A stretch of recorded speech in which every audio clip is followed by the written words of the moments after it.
Hi there, shade enthusiasts. Today we're going to be taking a look at Solera's 12-volt extra large powered RV awnings. These are available in either a black to white fade or a white to black fade. You can get them in a variety of different lengths to match your RV camper or even your enclosed trailer. And you can get arms to match as well, as they're available in either white or black. Additionally, all these components are available separately, so you can customize your own kit or repair an existing awning. So if you're tired of everybody going over to Jerry's campsite because he's got the shade, well, you can get the extra large awning that has an additional 1 foot 8 inches over traditional awnings. So take that, Jerry. That means this awning is going to extend a full 9 feet 8 inches compared to your standard 8 feet. This is also a great upgrade over your manual awnings, so you don't have to grab the strap and pull it out or find your crank lever to retract the awning or extend it. With the simple press of a button, we have full control over our awning and we're not wearing ourselves out. Another great feature this awning has over traditional awnings is how easy it is to adjust the pitch. You simply grab the pitch arm here and you can pull it down. You can do this on either side. What this does for you is it gives an angle to your awning, so if it's raining outside, you've given it a path so you can choose how that water runs off so it doesn't run off into anything on your campsite. So what this means for you, even if you're away and your awning's extended, you don't have to worry about it. From this angle you can really see how the pitch arms change the angle of our awning. We're at the fully extended position right now, but as I pull down on the arms, you can see that it's starting to change our angle. This will make it easier for rainwater to flow off and not pool up on our awning, and it'll also help us maximize the amount of shade that we can get underneath of it by changing the angle to match the sun. If you're not using the pitch arms, you just want it in the standard position, you can lock it in place by pressing it on the tab here at the bottom and then pulling the arm forward. It'll snap in, and now the pitch arms are locked in. This is nice if it's in a particularly windy day and you don't want the RV awning moving around. You'll want to keep in mind if you do have the arms locked in, the pitch arms can't be adjusted, so the automatic dump also won't work. The awning's constructed of a durable vinyl that's going to be easy to clean, and it has cold crack protection that's good down to negative 25 degrees Fahrenheit. It also has a black weather guard on it to help it be resistant against the elements and UV rays. At the end of our awning, it has a valance. This hangs down in the front to help maximize the amount of shade from the sun's angle, and it also helps you know that you've got your awning fully extended because it'll hang down once you reach that point. When you get to your campsite, you can enjoy the shade in less than a minute.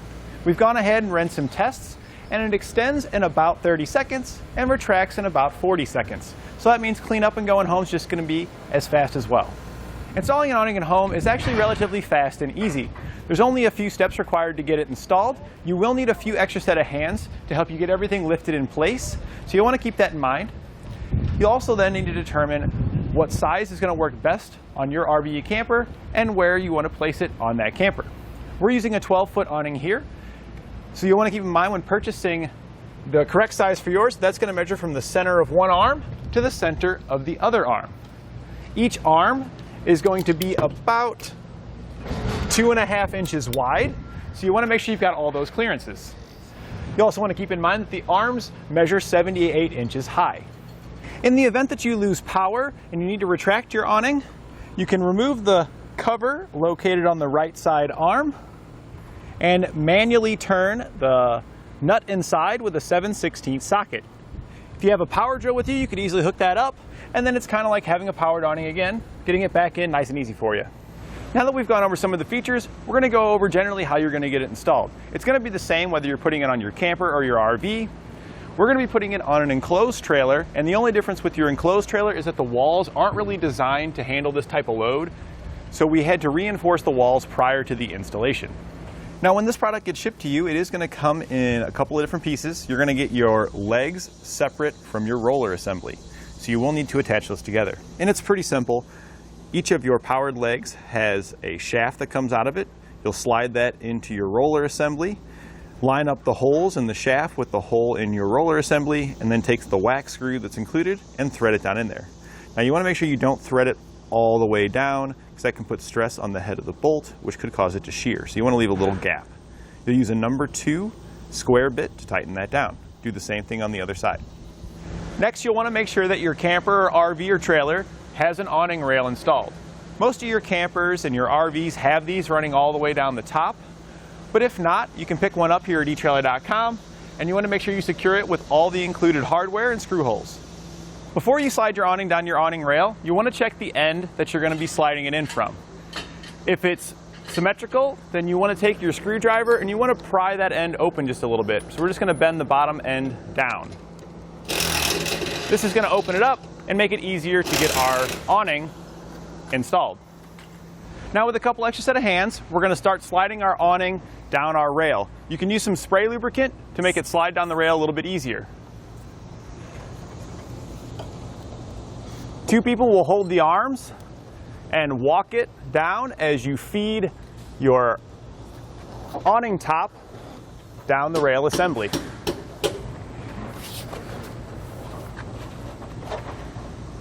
Now that we've got our awning slid down to where we want it, you'll want to adjust your height. We're going to be setting ours to where the top of the arms are flush with the bottom of our awning rail. Once you've done that, use the included hardware and get 1 bolt in on each arm to hold it up.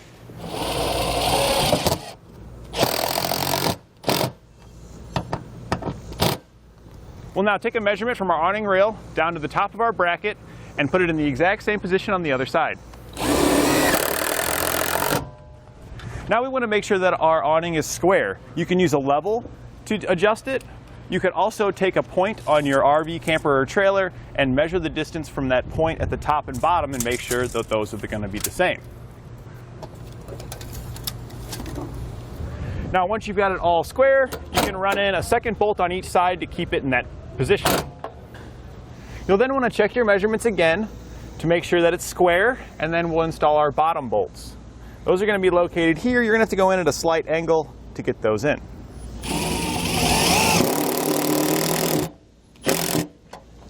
It's always a good idea to double check your measurements before fully tightening them down, as they are slotted to make minor adjustments. And then you can install your 2nd bolt. You'll do this again on the other side as well.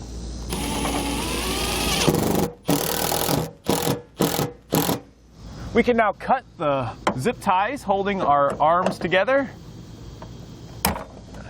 and slowly let it out so we can access the hardware mounting holes located behind the arms. With your arms out, if you look behind the arms inside the channel here, you'll see some slotted holes. There's going to be several sets.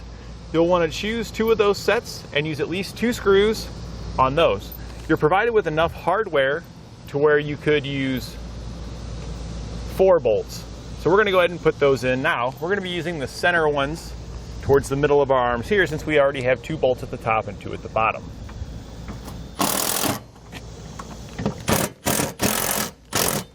Once you've got those run in, you'll repeat the same process on the other side. We're going to go ahead and do 2 side by side at 2 separate locations.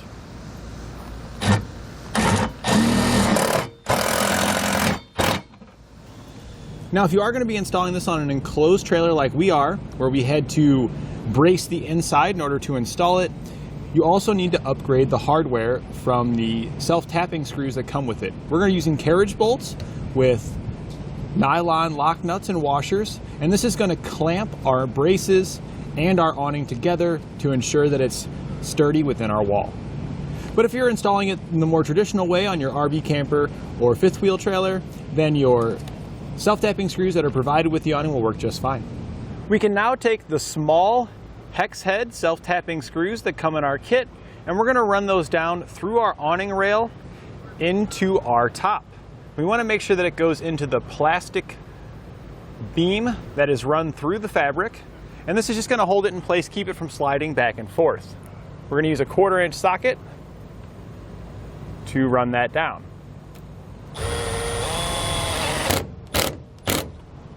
We're going to do the same thing on the other side. You'll find the wiring coming out of the bottom of your right arm. There is a hole in the bottom of the arm there, which gives us access to your RV, camper, or trailer.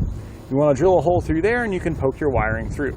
If you so desire, you can take this wiring and reroute it to the top, as there's a hole at the top as well, so you could route it through the hole in the top. We're using a grommet and some silicone with ours to keep it sealed up to prevent any moisture from entering inside. If you need some silicone or grommets, you can pick those up here at etrailer.com. Next, you'll want to find a suitable mounting location for your switch. You will have to provide your own hardware to get your switch mounted up. and you'll have to cut a hole in the wall in order to get the switch to mount flushly. The switch could also be mounted on the outside of your RV or camper. We're mounting ours in an enclosed trailer that our customer is remodeling. But if you had a camper or RV, you would more likely have a paneled wall, and you'll cut a hole in that. It's going to be easier to cut than the wood that the customer is using when remodeling their trailer here. For your RV or camper, I suggest using a 1-inch hole saw. You could also use the bezel and mark it out and use a jigsaw to cut it out, but a 1-inch hole saw will be plenty fine for getting it mounted up, and it'll be easier. And when mounting it in your RV or camper, those thinner, easier to cut walls, you can take the hole saw and actually use the gun in reverse, and that'll give you a nice clean cut. If you run it normally like you would with a hole saw, it'll dig in and grab and it'll start to tear that wood. So I highly recommend going backwards. You'll be real happy with the results. We can now start hooking up the wiring from our switch. We're going to start with the power and the ground wires. They do come pre-stripped, so you can pull off the ends there. I do think that there's a bit too much stripped, so I recommend that you do trim some of this excess off.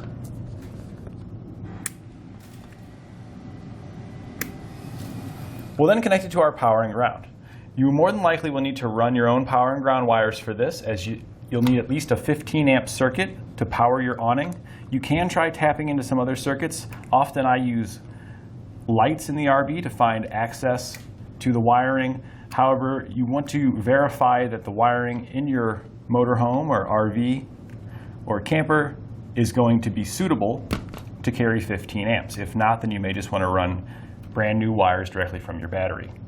If you need a fuse harness to provide that 15 amp circuit protection, you can pick that up here at etrailer.com. Once we strip both those back, we'll then begin making our connection. I've marked the wire here with black tape. This is our power wire, and this is our ground wire.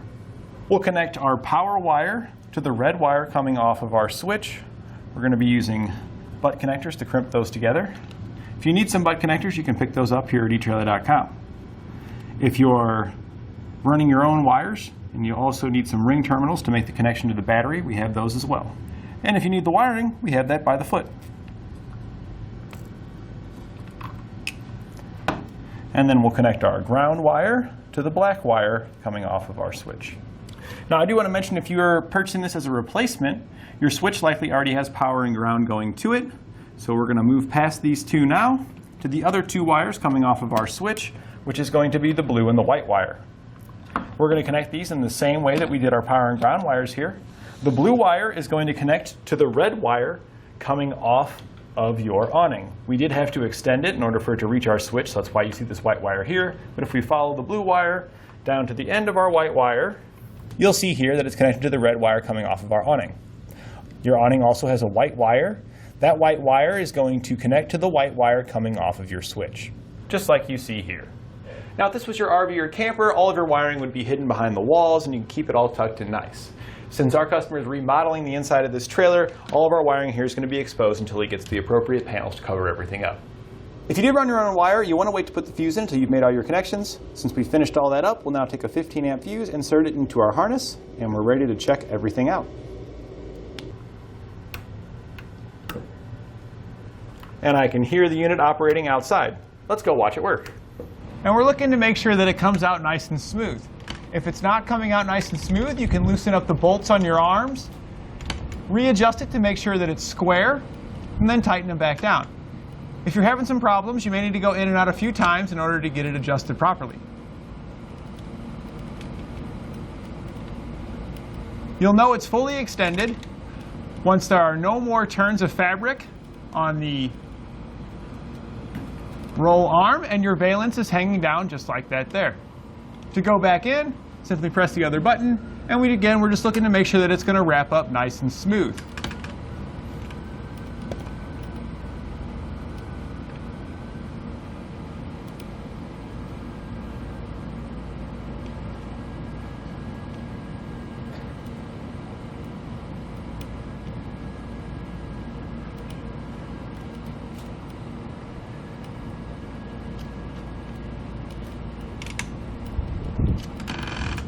And now it's a pretty windy day here, but you can see that it's having no problem pulling it back in, nice and clean, fighting against the wind with no problem.